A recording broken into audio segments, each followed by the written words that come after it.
This is the Rebel HR Podcast, the podcast about all things innovation in the people space. I'm Kyle Rode. Let's start the show. Welcome back, HR Rebels. Extremely excited for the conversation this week. We're going to have a lot of fun here. With us today, we have Tania Luna. She is the author of the new book, Lead Together, Stop Squirreling Away Power and Build a Better Team.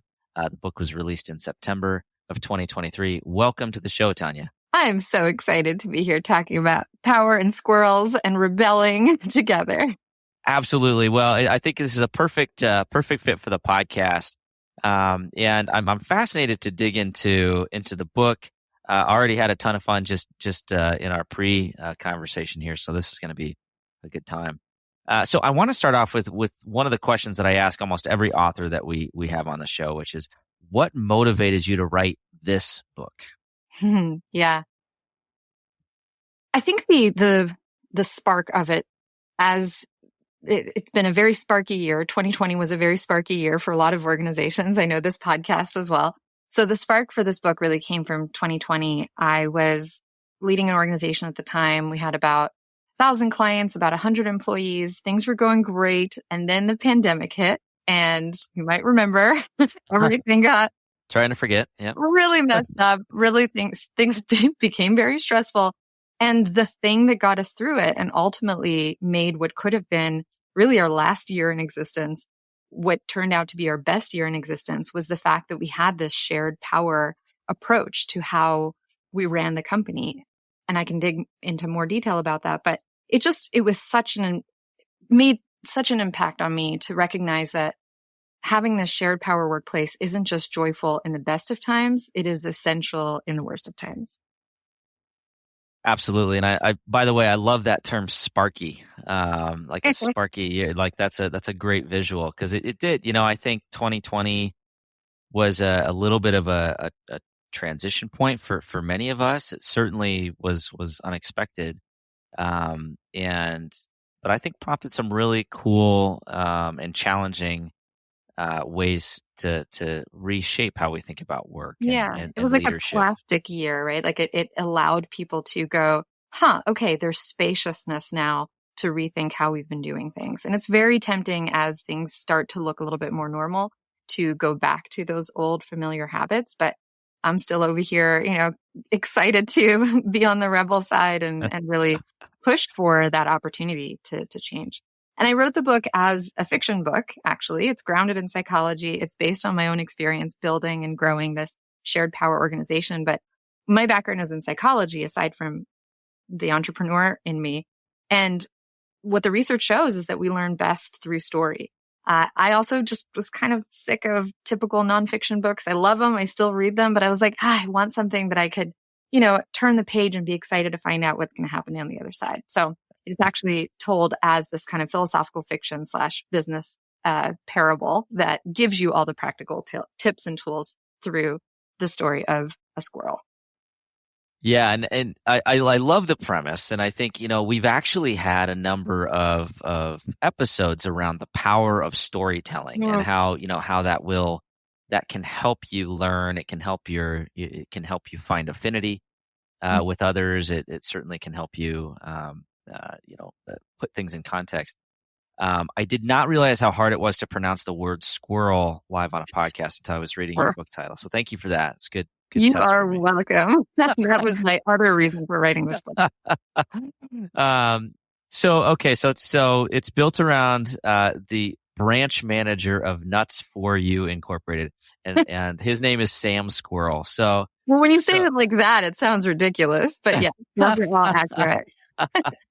I love it. I love it. So I'm curious, as you look at the story that you're telling and really the leadership lessons that you are teaching in here, where does Sam find himself at the beginning of the story, and what is the catalyst for us to learn how to lead together?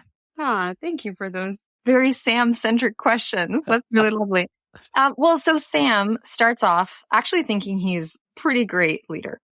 He's pretty confident. He is seeing results. He leads this organization, Nuts for You, that is the best nut gathering operation, in the entire forest. And he really doesn't realize that there is an issue with the way he's going about leading until there is word of this forest recession. And of course, it very much mirrors the recession fears in the air as I was writing the book. This one is caused by a human condo development. And all of a sudden, there's all of this stress, all of this need to pivot to, change your strategy because there aren't going to be enough acorns to gather. So what is Sam going to do? And of course, he doubles down on this kind of power over approach to leadership. So he's trying to set a super clear vision and just sort of push people toward executing on it. He's trying to not just reward people, but also threaten and squirrel people and scare them. He's taking away benefits. He's telling them that they're going to lose their jobs and all this kind of fear-based control approach that so many of us have been actually taught to use as leaders. And of course, as you might guess, because you lead this podcast, none of those things work. And the squirrels are leaving for the city. They don't want to work in the forest anymore. They're actually, all of the things he's doing are leading to more disengagement, more burnout, more fear in the air. And so he goes off into the forest and he's like, you know what? I can't trust anyone. I just have to figure this out on my own. I'm going to gather all of these acorns myself. And of course, he gets lost like every good hero. And he meets this squirrel named Mary Parker Forrest, who's named after this scholar who lived in the 1800s named Mary Parker Follett. And she introduces him to this community where things are done very differently. It's a shared power space. And he has to basically figure out, can he take these lessons from this space that is not power over, but power with, and bring that back and save his business and potentially his entire community. I think it's fascinating that's the approach you took, because I think I've had this conversation multiple times with both outside of my organization and within, where there is this almost this kind of this tug of war between new leadership, what I would call like old school leadership, the command and control versus the more collaborative style of leadership. And I think we're at a little bit of a crossroads where I think you're seeing in the headlines organizations that are trying to go back to the command and control. And I think it's fascinating that we have convinced ourselves this is what quote leadership is, or convinced ourselves that it used to work. But the reality is it really hasn't been working for a while. No, I think it hasn't been working ever since we've relied on people to think creatively, to be proactive, to bring more than just execution, but actual intention and, thinking to the workplace. I also think that we never really did a great job of the collaborative approach to leadership either, to be honest, because we never really had a good paradigm for it, which is one of the reasons that I wanted to write this book. Is it's not just about saying, oh, let's be kind and let's be people-centric and let's be thoughtful. Because oftentimes when you take that to the extreme, you get managers, for example, who are incredibly burnt out. They're like, wait, I'm supposed to achieve results and care about everyone's feelings and be inclusive and be everyone's therapist. And it's like we've piled all of this actual stress and responsibility onto leaders by trying to overcorrect and not be, power over. So I think that approach didn't quite work either. This is kind of taboo to say, but I think, for example, the concept of servant leadership is problematic because it implies that I, as a leader, I have to do everything last. My needs don't matter. I have to serve my team. But then when there are layoffs or when someone isn't performing, then all of a sudden I'm not serving my team. So it creates all of this strain on leaders and distrust and sort of resentment on the part of the entire team. So I think we never quite got it right on the collaborative side either. I think it's fascinating. I appreciate you saying that. I think the concept of servant leadership it's been in vogue for a while now. It's certainly, I think almost every leadership course that I've been in, over the last 15 years or so has had some element of servant leadership. But I do think that I think that that's an important point, is that it doesn't mean that you don't have expectations Mhm. or you don't have accountability of people, right? But I do think it's really hard to get right. And I think part of that is the challenge of leadership, the leadership theories of today, which is you have to be like perfect. Yeah, no pressure. But and it's just really, really hard.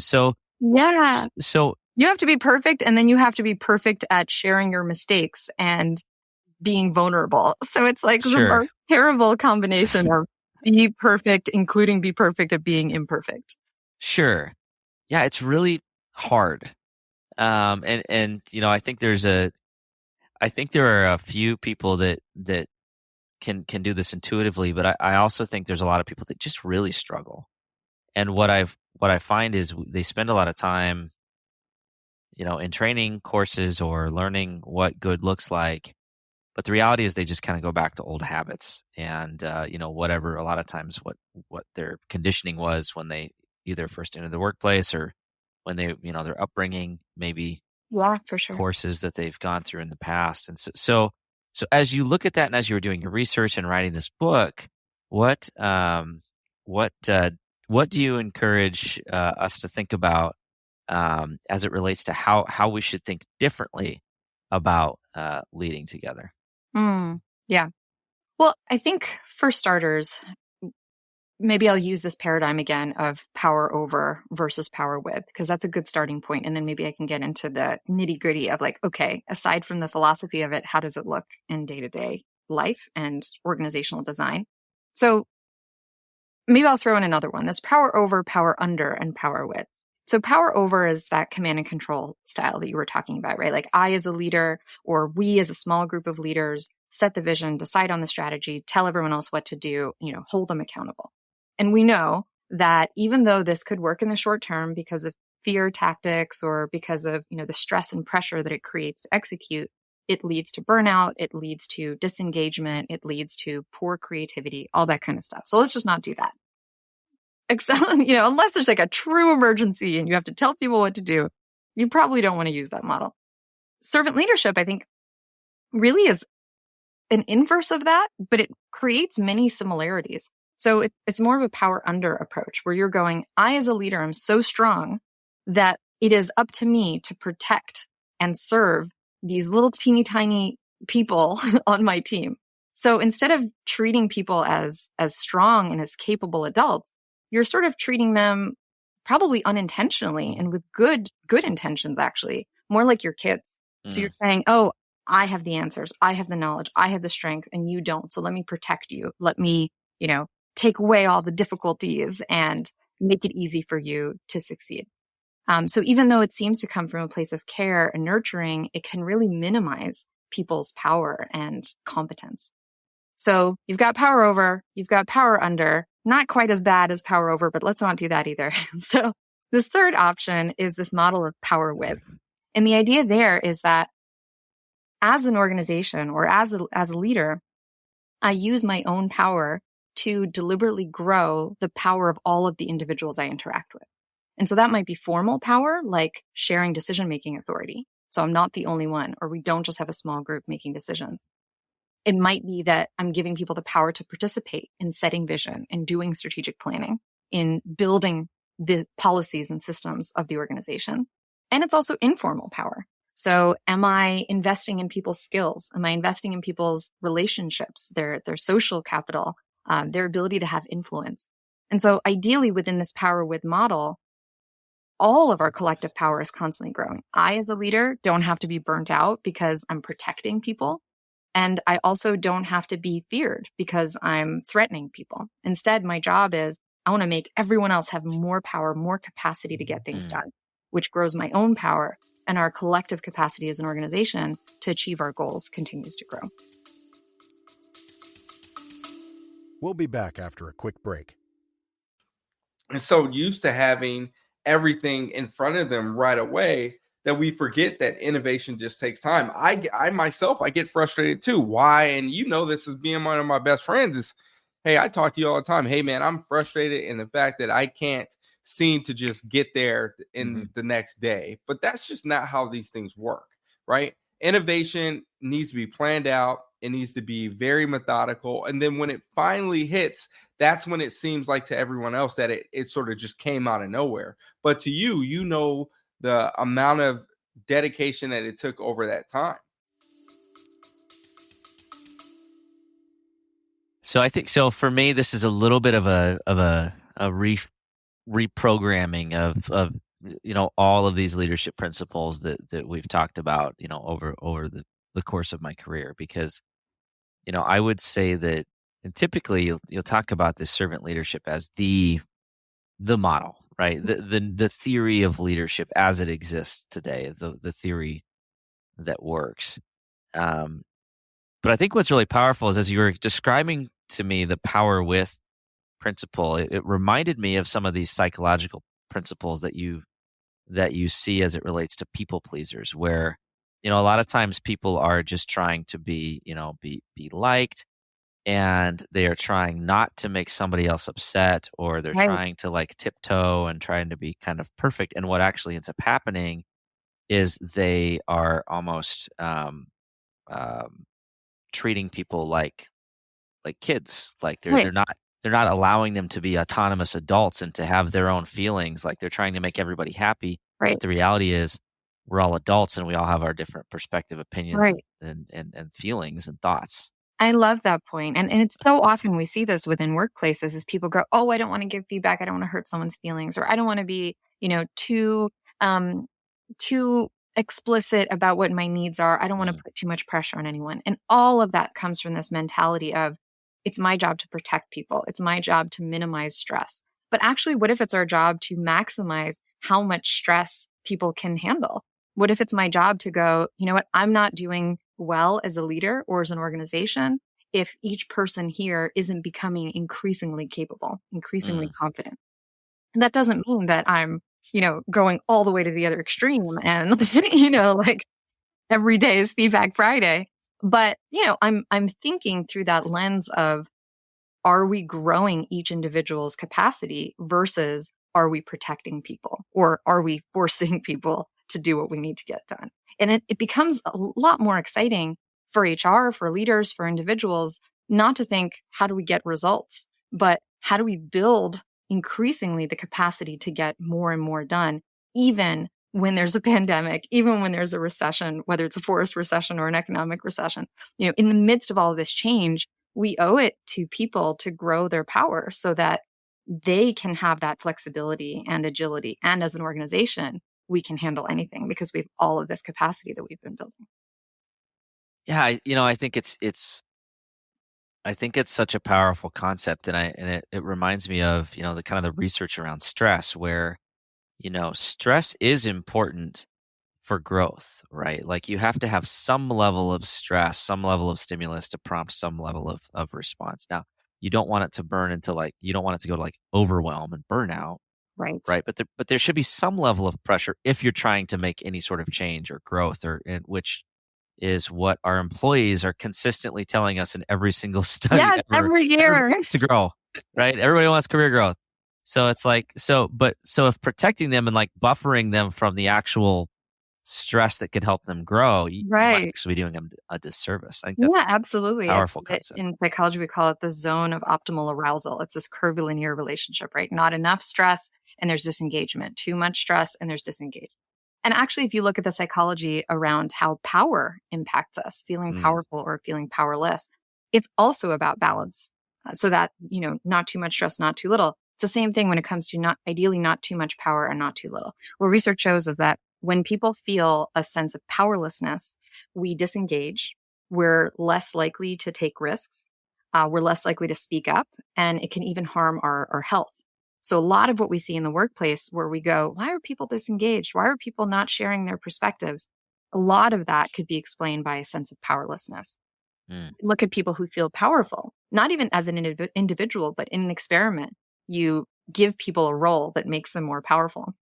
And you start to notice that people start being more willing to share their perspectives, even if those ideas are unpopular. They're more willing to be proactive and actually take action. They're more creative, for example. But you take it to the extreme, and if power is too concentrated. So if I have the power, let's say as a manager, to fire people on my own, to hire people on my own, to decide how much everyone's getting paid, for most people, not everyone, but for most people, and you're laughing because I'm guessing you've seen this, it Never. tends it tends to have also these negative consequences. So empathy starts to go down, thoughtfulness starts to go down. People are more willing to break rules, even if before they were quite ethical. So it kills me when I see people being taught empathy skills or being taught, how to speak up. Yes, maybe those are useful skills, but let's first look at the environment that we're placing people in. Are we clustering power too much in a small number of individuals rather than distributing it so that there's that shared sense of both power and, hey, there are checks on my power. As a manager, I can't make all these decisions alone. Or as a manager, I don't just assess people, they assess me as well.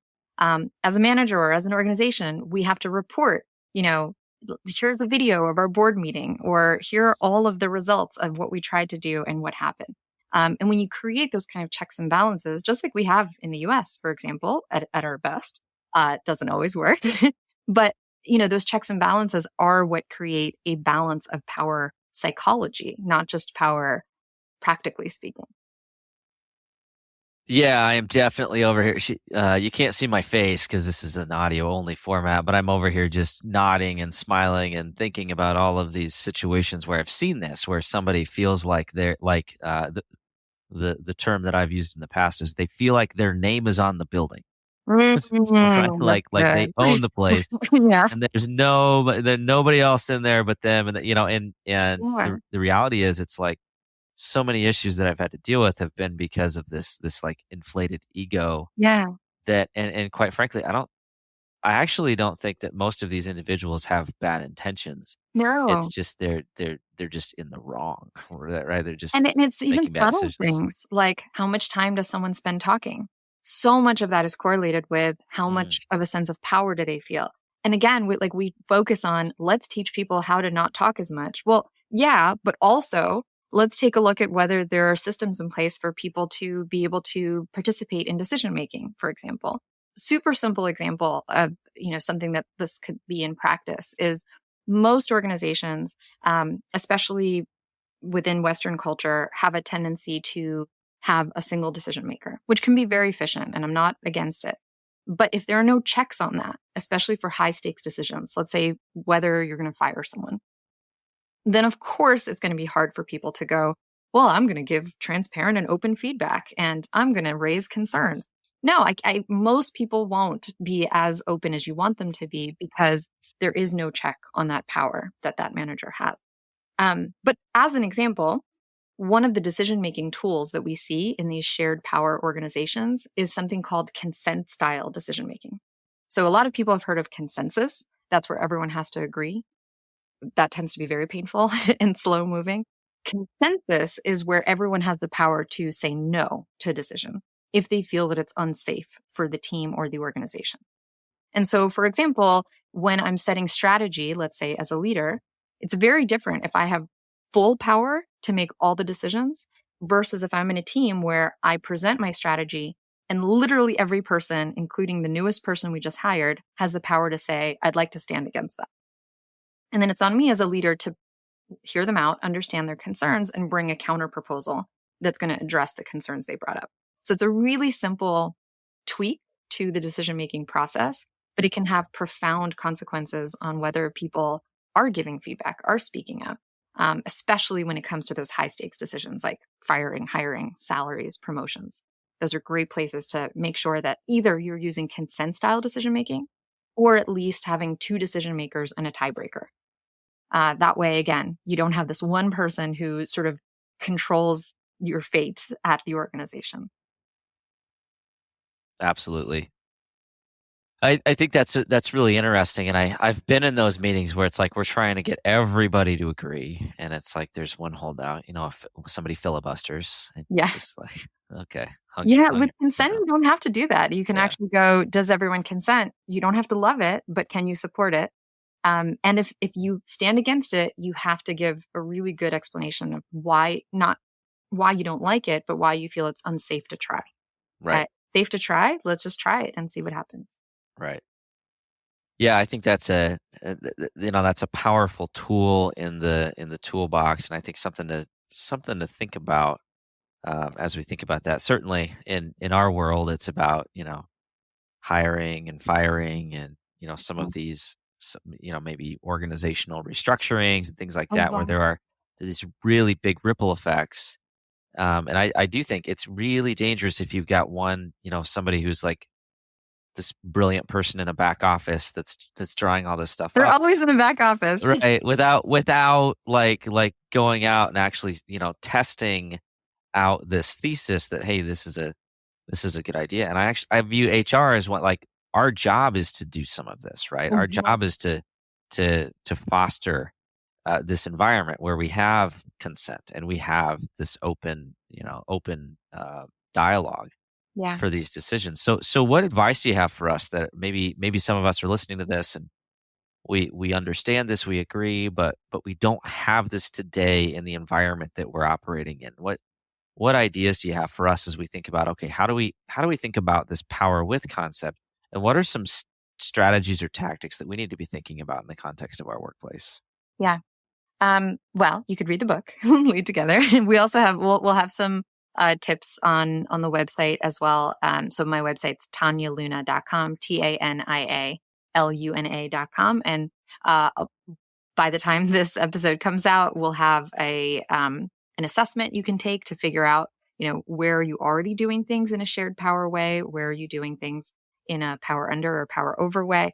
It'll have a bunch of free resources, but for now, maybe I'll summarize 4 principles of Sam Squirrel's brain that he learns when it comes to sharing power, and maybe share some quick examples of how this could look from an HR perspective. How does that sound?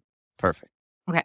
All right. So these are power with principles that Sam learns along the way. Number 1, follow a purpose, not a person. Follow a purpose, not a person. And so a very simple thing that HR professionals can do is just think about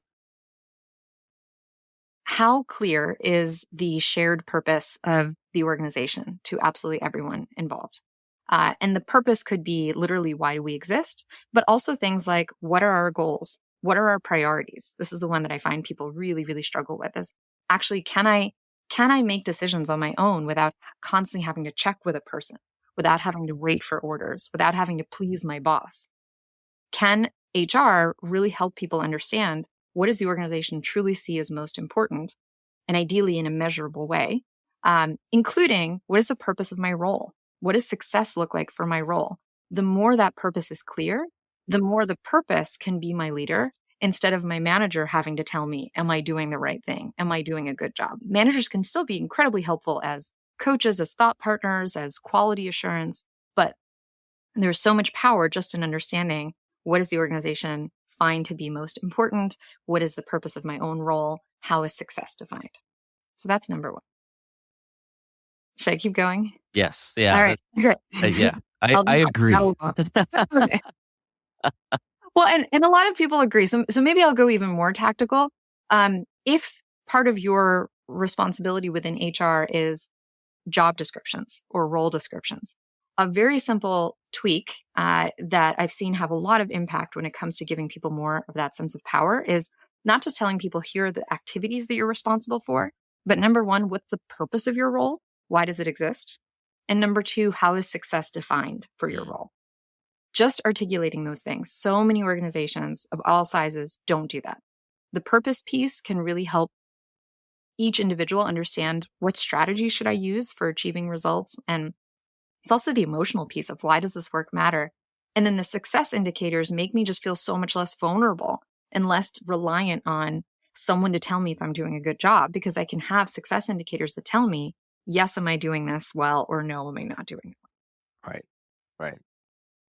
And putting it right in the position profile, that's like, Yeah. we can do that. We can execute on that. That's simple, right? Yeah.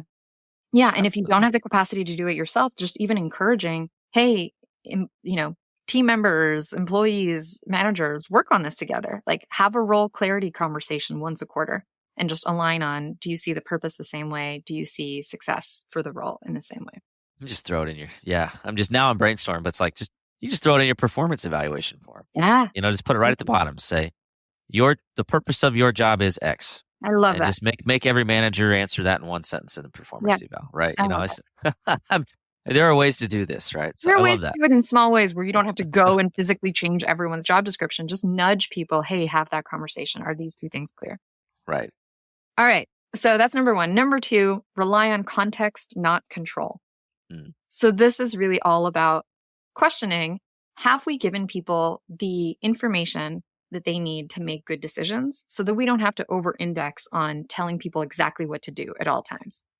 So for example, instead of having very, very stringent, long lists of rules to follow, you could experiment with something like, maybe it's dress code for your organization. Instead of saying, here's what you can wear, here's what you can't wear, here's a long list of, pictures and examples, you can say, here's how we think about clothing in the workplace.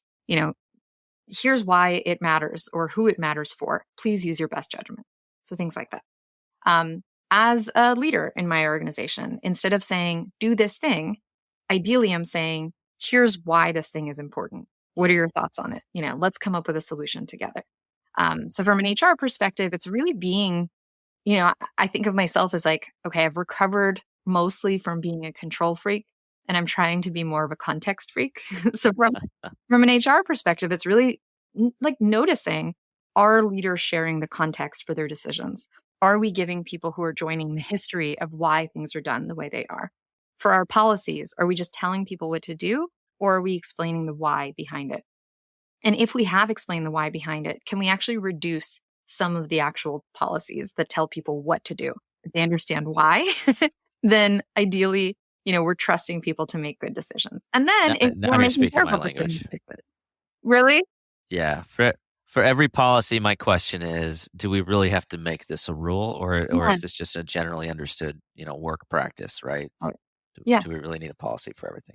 I think in HR, we tend to overcorrect, which is totally understandable. And we've all had those terrible experiences of like, oh, we really should have clarified what is okay to say and what's not okay to say, because I can't believe that person couldn't figure it out for themselves. But I think a lot of that could be adjusted with, again, context and also focusing more effort and energy on building a healthy feedback culture and setting norms around, hey, we try to give context, we try to give a lot of freedom, and to make sure that we're well calibrated, we're going to give each other a lot of feedback. And the reason we're doing that is so that people have lots of ability to use their best judgment. And we're often giving each other information about, hey, this is the impact that's having, so that we can often adjust. Yeah, absolutely. All right. What's the third one? Okay. All right. Number 3 is be a cultivator, not a collector. Be a cultivator, not a collector. I think my HR friends will like this one. What I'm speaking to here is so often we think about hiring as though we're picking these like small number of perfect people from this finite crop, right? We're like, who are the A players? That really stuck around as a concept and I really, really dislike it. You're like, who are the A players and how do I get them and how do I keep them? Even the term retention is like so violent. How do I retain these people here? And instead, Oh, interesting. That's okay.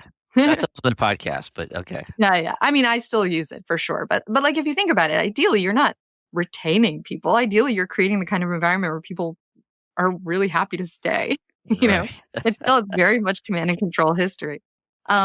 So ideally, I'm not thinking, how do I collect this very small number of special people? Instead, I'm thinking, how do I cultivate this infinite field of people with skill? And so that could start from the inside. Those are your learning and development initiatives. And that could also be from the outside. So for example, at my last company, one of the things that we did that I loved was we were struggling to hire for this one particular role. And so we started doing training for people who might be interested in that role who didn't even work at our organization. And in particular, we worked with and partnered with organizations that were focused on underrepresented identities or people who were making career changes. And so for us, that was really wonderful from a diversity perspective, because we got all of these people with identities and backgrounds that just brought so much richness to the team. And people who were joining the organization were in some ways pre-onboarded, because by the time they came to interview, they already had some of that skill development. So thinking not just how do I help grow the skills of the people who are here on my team, which by the way can be an HR initiative, or it could be HR nudging people to learn from each other, cross-training and shadowing and things like that. And it could be proactively growing that field outside of your organization. Absolutely. Yeah, I like that. And I think it's about building the culture where people want to be, because if you have that mindset, you're going to naturally make this a place that's more fun to work, because people are learning and they're encouraged to pursue their own passions and interests, and it's just more fun. Yeah, right? I think fun is a huge part of all of this. That's kind of the aspect of the work of HR that is often forgotten. Is it's not just about building, a healthy workplace. Ideally, it's a fun, joyful workplace where your workplace is this practice space for you to develop these incredible skills and relationships. Yeah. Which brings me to point number 4, or power with principle number 4, build a community, not a crowd. Build a community, not a crowd. And the idea there is just to constantly think about, how do we, instead of trying to get buy-in for the initiatives that we put out there, how do we get build-in instead? In other words, how can we give people this opportunity to co-create the organization with us? So anytime you have a problem, instead of solving it, bring it to the team, bring it to your entire organization. Go, hey, we're not giving each other enough feedback. I don't know what to do about it. What do you think we should do about it? Let's put together a task force. Let's put together, special interest groups that are solving this. Strategic planning or goal setting. Ideally, there's a process there of, hey, let's hear from everyone because you're closest to the work before anyone makes decisions. Even if you don't go all the way down that path of consent style decision making where everyone has the opportunity to say no, at least really involving people in the things that you wouldn't ordinarily think people should be involved in. It doesn't mean everyone needs to participate, but that invitation really matters. And it gives people the sense of, not I work here, but this is my company. I'm helping build this company. I often hear people say, oh, people aren't proactive enough. People don't have an ownership mindset. Why would they? If you want people to have that ownership mindset, really draw people into building that organization. And your biggest problems are your best opportunities to invite people who are frustrated but still engaged to be part of the solution, and then to promote that solution internally. Yeah, absolutely. And I think this concept of community versus crowd is a really critical one. And I think if you take a look at something as simple as social media and the community building that's occurring on social media, and how that shapes people's identities and the things that they focus on and the people they interact with, if you can do that within your organization or within a project team, then now you've got true ability to make a difference and to truly lead, because they're all bought in, right? Yeah. And community isn't just about we know each other. Community is we are making this place together. Mm-hmm. So there needs to be that sense of ownership. Absolutely. So I think just absolutely wonderful content. Again, I will encourage everybody to go out, check out the book. It's called Lead Together, Stop Squirreling Away Power, and Build a Better Team. With that, we're going to shift gears. We're going to go into the Rebel HR Flash Round. Are you ready? Yes. All right. Question number 1. Where does HR need to rebel? Sharing power. No, I will say maybe decision making is really challenge the models that we've been using for decision making. Experiment with consent and experiment with 2 decision makers and a tiebreaker. Yeah, I love that idea. And I think all kidding aside, that power question, I think a lot of times we do get caught up in, we have this power, right?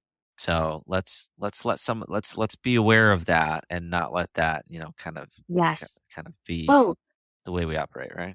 That makes me think one of my favorite things about HR power, even though there is often this frustration of like, oh, I don't have control over budget, or I'm not getting that seat at the table that people have been talking about, even if there are no more tables. What HR professionals often have the ability to do, and this sounds so small, but it is incredibly powerful, is they often own the templates that are being used company-wide. And so whether that's the one-on-one template that managers have with their direct reports, maybe it's a template for like you mentioned before, performance assessment. Maybe it's a template for your engagement surveys.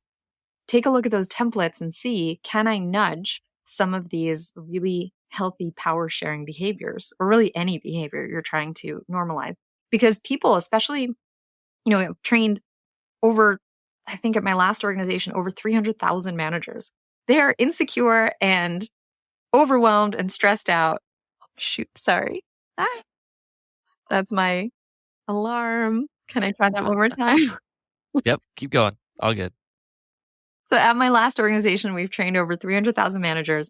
These folks are stressed out. They're overwhelmed, and they take templates and hold on to them.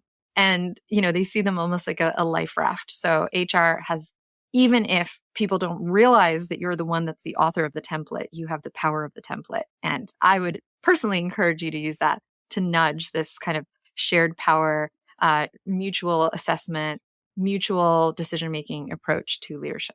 Love it. Love it. We do have some power. Question number 2. Who should we be listening to? Who should we be listening to? Well, this is a little dated, but again, the scholar who very much inspired Lead Together, the book, is named Mary Parker Follett. She wrote in the 1800s, early 1900s.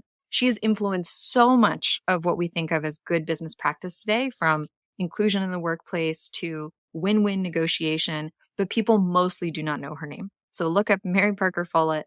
And then I've been really into reading not even necessarily business focused books, but just overall philosophy by indigenous authors in the US. Like one of my favorite thinkers is Robin Wall Kimmerer. And she talks a lot about, she's actually a botanist poet. And she talks a lot about indigenous practices and how so much of them have to do with mutual flourishing. And at the end of the day, that's about shared power. How do we create environments where the business is healthy, the team is happy, and we're making the impact that we want to make? So this idea of mutual flourishing. Robin Wall Kimmerer. All right, last question. How can our listeners reach out, connect with you, and get their hands on the book? Yep. So the book is sold Amazon, Barnes & Noble, wherever you get your books. It's called Lead Together. And we'll have resources and other templates and free tools on my website, tanialuna.com, TANIALUNA.com. Absolutely. And we'll have all that information in the show notes. Open up your podcast player, check it out. Just absolutely wonderful principles of leadership. And I think a little bit of a shift in the way that we've thought about leadership over the last few years. So, Tania, thank you for spending a few minutes with us today. And thank you for putting the effort into the book. Thank you. My pleasure. All right. That does it for the Rebel HR podcast. Big thank you to our guests. Follow us on Facebook at Rebel HR Podcast, Twitter at Rebel HR Guy, or see our website at rebelhumanresources.com. The views and opinions expressed by Rebel HR Podcast are those of the authors and do not necessarily reflect the official policy or position of any of the organizations that we represent. No animals were harmed during the filming of this podcast. Baby.